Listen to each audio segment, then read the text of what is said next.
मुझे दिल की बीमारी है। कोई कब रोग बतलाए,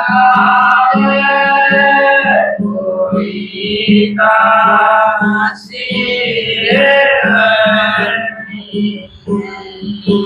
कोई कब रोग बतलाए, कोई तासीर करनी करता हाल तू मेरा नहीं जाने हमारी जिगर का हाल तू मेरा नहीं जाने हमारी है। नहीं जाने हमारी है, नहीं जाने हमारी है। नदिया पे क्या मुझे दिल की बीमारी है। नदिया पे क्या मुझे दिल की बीमारी असर करती नहीं कोई दवाई कीमिया असर करती नहीं कोई दवाई कीमिया बिना तार मिटना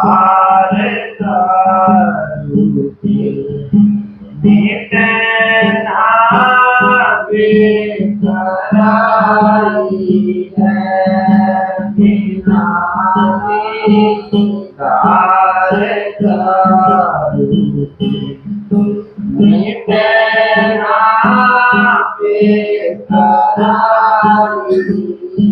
है। मिटना बेकरारी है। मिटना बेकरारी है। नदिया में क्या मुझे दिल की बीमारी है। नदिया कहते क्या मुझे दिल की बीमारी है। मुझे दिल की बीमारी है। मुझे दिल की बीमारी है। नदिया में क्या मुझे दिल की बीमारी है। अगर दिलदार मेरे को मिलावे तू, अगर मुझसे अगर दिलदार मेरे को मिलावे तू, अगर मुझसे तो नंद को तेरा करूं मैं यादगारी है। वो ब्रह्मा नंद को करूं मैं याद कारी है, करूं मैं याद कारी है, करूं मैं याद कारी है, नवदिया क्या मुझे दिल की बीमारी है, नवदिया क्या मुझे दिल की बीमारी, मुझे दिल की बीमारी है, मुझे दिल की बीमारी है, नवदिया क्या मुझे दिल की बीमारी है।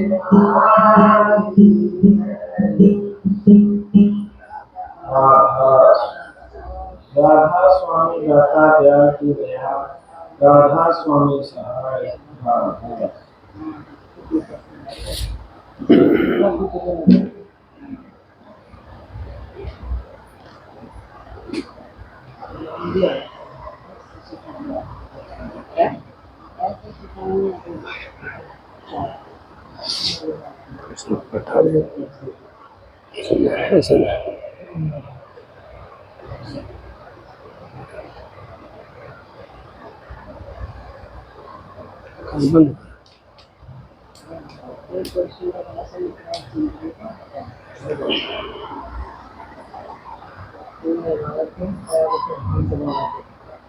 राधा स्वामी, राधा स्वामी दाता दयाल की दया, राधा स्वामी सहाय, राधा स्वामी। आप जितने आए हुए हो सबके आगे हाथ जोड़ के बेनती है, जितनी देर सत्संग हो वाणी हो उतनी देर आप शांति से सुनते रहे। सत्संगी की पहचान महाराज जी कहते हैं, सत्संगी की पहचान कब होती है? सत्संगी की पहचान जब होती है जब हर चीज को चीरता हुआ और वो सत्संग के अंदर पहुंच जाता है, तो यूं समझो उसकी पहचान शुरू होगी। जो सत्संग में आता है जीव, आपने सुना है अब सत्संग के अंदर आकर के कोई भी खाली नहीं रहता। जितने ऋषि मुनि महात्मा इस संसार में आए हैं, परम संत हजूर ताराचंद जी महाराज कहते हैं कि उन्होंने तो सत्संग का सहारा लेना पड़ा है। सत्संग यानी कि सच्चाई का संग का सहारा लेना पड़ा है। लेकिन हम तो झूठ के अंदर तो गुजार देते हैं उस टाइम को, और सच्चाई के अंदर नहीं गुजारते। क्योंकि झूठ के अंदर महाराज जी कहते हैं अब ये गाड़ी जा रही है सतलोक के लिए, एक गाड़ी जा रही है 84 के अंदर, तो ये अब हमने फैसला करना है हमने 84 वाली गाड़ी में बैठना है या राधा स्वामी धाम वाली गाड़ी में बैठना है। अगर राधा स्वामी धाम वाली गाड़ी में हम बैठ लिए तो 84 का चक्कर नहीं काटना पड़ेगा, 84 तो आपकी कट जाएगी। हम विश्वास भी अगर गुरु के ऊपर करना शुरू कर देते हैं तब भी हमारी 84 कट जाती है, और उसके साथ में अगर भजन करना शुरू कर दें तो हमारी फिर 84 तो फिर रहेगी कैसे, नहीं रह सकती। तो उसके साथ में अपने पवित्र विचारों को बना लें तो फिर बताओ हमारी 84 नहीं कटेगी, हमारी 84 कट जाएगी। सत्संगी भी मैं तो ये कहता हूं सत्संगी बनना बड़ा मुश्किल बात है, बहुत मुश्किल बात है। कैसे? अब हम सत्संग की राह पर नहीं चलते, हम तो वो बर्ती जो रहते हैं ना उनसे भी गए गुजरे हो गए। कम से कम वो 4 घंटे 6 घंटे बढ़ती रहते हैं, वो तो उस देव को मनाते हैं जिसका बढ़ती रहते हैं, और उसके बीच में अगर उसको कुछ खिलाने लग जाए पिलाने लग जाए तो वो नहीं खा पी सकता। वो कहता है कि मैं तो बढ़ती हूँ, मैं तो बढ़ती हूँ। और सत्संगी तो सदा बढ़ती रहता है, उसका तो सदा व्रत रहता है। वो तो अपना सारा पवित्र चोला जिसने बना लिया, जिसने इस मुंह का थोड़ा बंद लगा लिया, वो तो सदा बढ़ती है। हम तो सारे दिन, कोई हमारा नेम नहीं, कोई टाइम नहीं, कोई हमारा बोलने का विचार हमारा सही नहीं, तो कैसे सत्संगी बनेंगे? सत्संगी उसको कहते हैं जो एक धार में बैठता है। कौन सी धार? आपको गुरु की धार में जो बैठता है उसको सत्संगी कहते हैं। और जो गुरु की धार को छोड़ करके जो गंगा जी गया तो गंगा दास बनेगा, जमुना जी चलेगा तो जमुना दास बनेगा, और कहीं चलेगा तो उसका दास बनेगा। उसको सत्संगी नहीं कहेंगे क्योंकि वो तो एक धार में बया नहीं। वह सत्संग अमृत धार, सहेली चालो नान न। अको अमृत की धार के अंदर जो नहा लेगा वो तो सत्संगी है। हम तो 12 रास्ते बना रखे हमने, काल महाराज ने तो इतने रास्ते बना दिए, अब जैसी कोई वो नहीं। देखो भी ये कितनी बुजुर्ग हैं और इनका देवता छोड़ करके गया है इनको, लेकिन चाहना किस चीज की थी? इन्होंने चाहना उस मालिक के नाम की थी, उस सत्संग की चाहना थी। क्यों? घर में बैठ करके हम 1 घंटा भजन नहीं कर सकते। 1 घंटे में हमारे को कितनी बातें याद आ जाती हैं, और सत्संग में हम 1.5-2 घंटे बैठे रहते हैं, हमारे को पता भी नहीं पड़ता अब समय कब निकलेगा। अब आपको 1 घंटा होगा बैठे हुए यहाँ पे और पता भी नहीं पड़ा एक कहाँ लगेगा जा करके।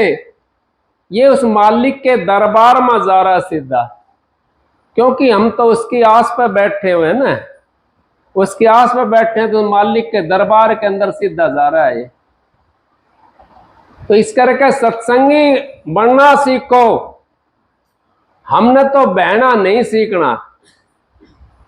जो गुरु वचन क्या होता है जीव को? गुरु वचन वो होता है तो जो गुरु ने बात बताई है उसके ऊपर अपना बंध लगा करके साधन करके और अपने घर जाने के लिए तैयारी करे, उसको गुरु वचन कहते हैं। लेकिन हम तो और चीज में लगे रहते हैं। इस करके हम सत्संगी कहवाने के योग्य तो नहीं है, लेकिन मैं कहता हूं चलो और चीजों से तो बच गए। क्योंकि सत्संगी, पहले तो महाराज जी कहते हैं अब तुम ना तो हिंदू बनो और ना मुसलमान, इंसान बन जाओ। जब इंसान बन जाएगा तो सत्संगी भी बन जाएगा। जब तक हम इंसान नहीं बनते तो सत्संगी कैसे बनेंगे? पशु की तरह हम तो लगे रहते हैं, पशु की तरह खाना पीना सारा पशुओं की तरह, पशुओं का हमारा जैसा व्यवहार है। कभी उसका सींग मार दिया, कभी उसका सींग मार दिया। हमारा व्यवहार भी सही नहीं है।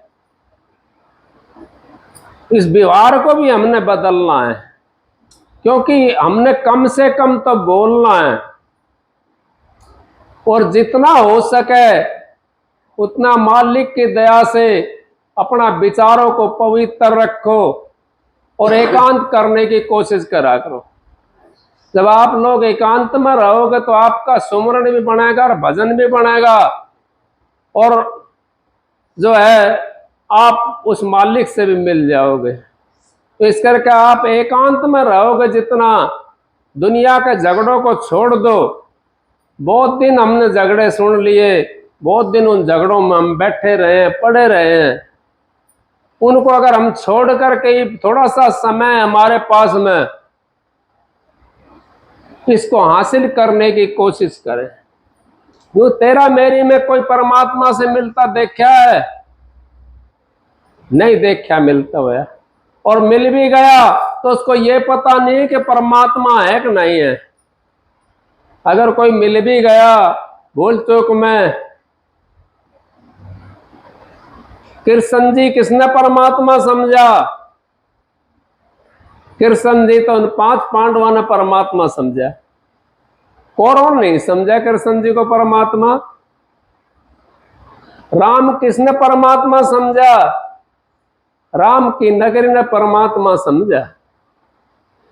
और आज राम के हम चर्चे करते हैं, गुण गाते हैं उनके, और कितना यज्ञ लगा हुआ उनके उसके पीछे, कितना उनका पसारा होगा, पूरा देश राम के नाम पे बैठा हुआ है। उसी राम के नाम ने हमने अगर अंतर में तार लिया, अपने हृदय के ऊपर बैठा लिया, तो हम उस मालिक से मिल जाएंगे। वो मालिक हमारे पास में और हम मालिक के पास में बैठे हुए, लेकिन हमारा मिलाप नहीं है, क्योंकि हमने जाना तो दूसरी साइड में है और बैठे हैं 84 वाली गाड़ी के अंदर।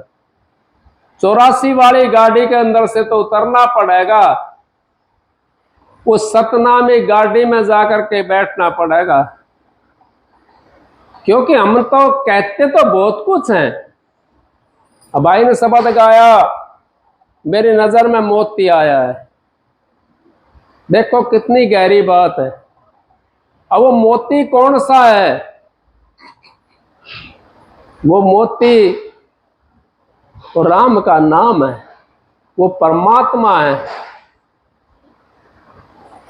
ये कबीर साहब की वाणी है, लेकिन कबीर साहब की वाणी गाने वाले भी और कबीर के जो पंथ वाले हैं वो भी उसी में रह गए। कहां तक? उल्टा लाकर कबीर साहब ने घुमा दिया बात को, सतलोक की आगे की बात को कह करके और सतलोक में फिर उल्टा ला करके छोड़ दिया। शब्द बता रहा, मैं नहीं कह रहा हूं। कोई नाराज होता हो तो बेशक से हो जाना भाई, शब्द ऐसा है। सतलोक से आगे का भेद बता दिया और फिर उल्टा ला करके सतलोक में छोड़ दिया। उल्टा कह दिया वह सतलोक सार है। क्यों कह दिया? वो उन्होंने घुमा करके, हम समझते नहीं संत की वाणी अटपटी, झटपट लखी ना जाए, जो कोई झटपट लखे खटपट सब मिट जाए। अब जो कोई झटपट लख लेता उस वाणी को, महाराज जी की वाणी को, उसकी सारी खटपट मिट जाती हैं और वो मोती हमारे नजर में आना शुरू हो जाता है। मोती की कीमत तो मोती बताता है, तो मेरी कीमत ये है, या सतगुरु बताता है उसकी कीमत। अगर भाई तेरी कीमत तो ये इंसान चल रहा है, इसमें वो मोती है, उसको देखना है, उसकी कीमत सतगुरु बता देता है इंसान को, और फिर भी वो भूल जाता है तो उसकी मर्जी है। हमारे को दूसरा जन्म की क्यों बाट देखते हैं हम? इसलिए देखते हैं दूसरा जन्म की बाट। दूसरा जन्म की बाट हमने नहीं देखनी। अब हमारे को मौका मिला हुआ है परमात्मा से मिलने का, मनुष्य चला हमारे को मिल गया, फिर क्यों बाट देखें दूसरा जन्म की? हम क्यों मनुष्य चोले की बाट देखें दोबारा से? मिला हुआ अभी हासिल करने की कोशिश करो उसको, अभी मिलने की कोशिश करो उससे। दोबारा क्या पता हमारा कितना कर्जा है और उतरा है कि नहीं उतरा है, वो तो मालिक जानता है। हमारे को मनुष्य योनि में ले जाए या और किसी योनि में ले जाए। एक भाई कहने लगा, अगर भाई सत्संग के उससे क्या फायदा होता है, गुरु के दर्शन से क्या फायदा होता है?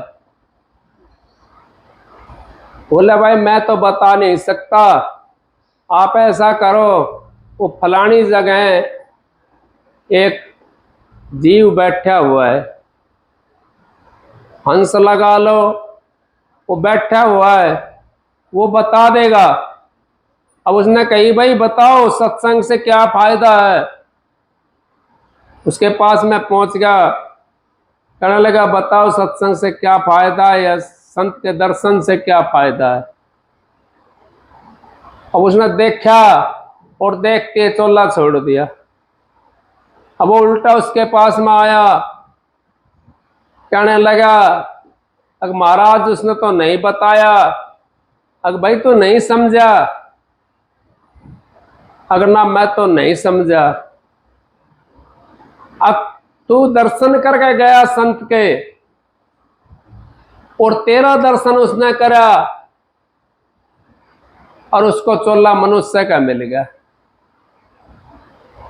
अभी भी नहीं समझा, 84 कट गई उसकी, फिर भी हम 84 की तरफ क्यों भागते हैं? वो 84 में क्यों धक्के खाते हैं? लेकिन वो मीठा है, वो मीठा सुख है। उस सुख को मीठे वाले को छोड़ दो। सरचाट मिर्च थोड़ी डालनी पड़ती है सब्जी के अंदर। अगर मिर्च भी सब्जी की तरह डाल दी जाए तो कोई खा लेगा? कोई नहीं खाएगा। और नमक उससे भी कम डालना पड़ता है। क्यों? उसको फिर कोई खा नहीं सकता। तो इसी तरीके से हम वो सब्जी वाले नमक की तरह बनाए, वो मिर्ची की तरह बनाए। अब थोड़ा ही बहुत है, सुमरण तो थोड़ा बहुत, जो मालिक का नाम का सुमरण होए। और लाख बरस को जीवनो लेख धर्म न कोई। अब लाख बरस को जीवनो है जो लिख के कौन रखता है उसको? हमने तो थोड़ा जीवन बहुत है, लेकिन उसमें हमारे को शांति मिल रही है, मनुष्य चोला मिल गया हमारे को। इस आगे की बाट क्यों देखते हो? तन धर सुखिया कोई ना देखा, जो देखा सो दुखिया हो।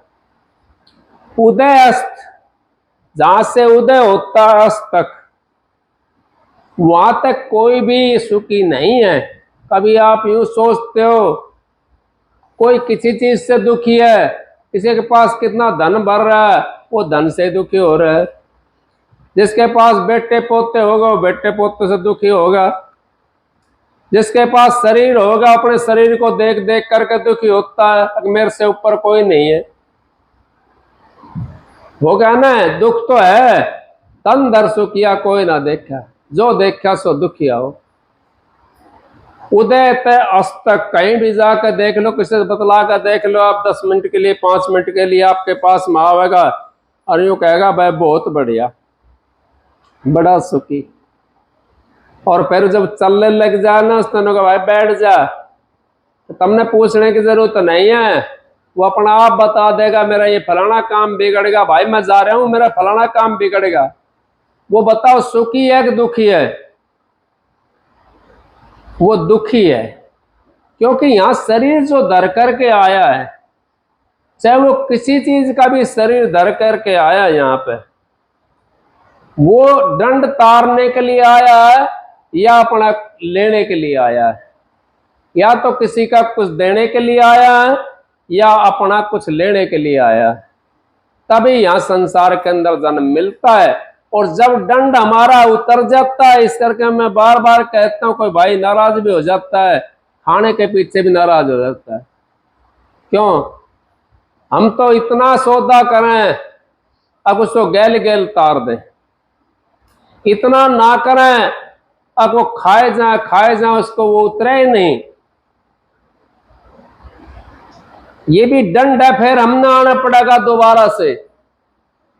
मेरी बड़ी सच्ची बातें हैं, ये गुरु की बात है, मेरी बात नहीं है। महाराज जी कहते हैं हम तो इस संसार के अंदर खाली रह जाते हैं। इस तरीके से हम तो यूं सोचते हैं फलाना आदमी नू है, ढिकड़ा आदमी नू है, फलाना नू है। उसके बारे में मत सोचो, अपने बारे में सोचो, हमने करना क्या है, हमने कैसे रहना, हमने कितना सीमित रहना है, हम किस तरीका से रहे, हमारा कहां कैसे भजन बने, कैसा हमारा मालिक से मिलाप हो, कर कब हमारा मिलाप हो उस मालिक से। उसके लिए आप अपनी जितना भी समय लगा सको उतना समय उसके लिए लगाना चाहिए। हमने सारी चीज बाकी यहीं पे रह जाएंगे, जितना धन है सारी चीज यहीं पर रह जाएगी, दौलत है, धी जमाई, बेटे पोते, मकान दुकान सारे यहीं पर रह जाएंगे। कोई साथ चलने वाला नहीं है, साथ चलने वाला तो एक ही चीज है, सतगुरु का नाम। सतगुरु का जो नाम है वो हमारे को उस मालिक से मिलाता है, वो धाम में ले जाता है, सचखंड के अंदर ले जाकर के हमारे को उस सचखंड का रास्ता दिखाता है, वहां पहुंचा देता है उस जगह। फिर जब अंत समय हमारा आता है, उस समय हमारा हम वहां पे पहुंच जाते, बास हो जाता है। और वो कर्जे को सतगुरु तार सकता है। सतगुरु की शरण के बिगड़ जाए बिना हम कर्जा नहीं उतार सकते। हमारे कौन बताएगा? मैं किसी देवी देवता की बुराई नहीं कर रहा हूं। कोई देवी के सामने जावे, वो देवी के धो कुमारी, क्या देवी नू बताओगे भाई किसी का मत ना खाइयो, या फलाना काम कर लियो, या ढेकड़ा काम कर लियो? नहीं बताएगी वो। पूजा करना अच्छी बात है, आस्था है, उसकी पूजा जरूर करनी चाहिए आपने, लेकिन वो बताएगी नहीं। बताने वाला तो सतगुरु होता है, वो बताता है अगर भाई तेरे को ये रास्ता है, इस रास्ते पे चल पड़ तू, तेरे को कांटे नहीं लगेंगे। अगर इस रास्ते को छोड़ दिया तो कांटे ही कांटे हैं, फिर उनको हम सकेर नहीं सकते। कैसे सकेरेंगे उन कांटों को? नहीं सकेर सकते। सतगुरु की जब शरण में आ जाता जीव तो उसको ये पता पड़ जाता है अब मैंने क्या करा है, आज मैंने कैसा अन्न खाया है। भजन नहीं बनेगा उसका, कहीं गलत जगह अन्न खाया, भजन नहीं बनेगा उसका। क्यों? अब वो अन्न का प्रभाव है। हमारी रामायण के अंदर, कोई नाराज मत होना इस बात पे, हमारे रामायण के अंदर लिखा हुआ है जैसा खावे अन्न वैसा ही हो जाए मन। फिर बताओ, उन्होंने कोई गलत लिख दिया?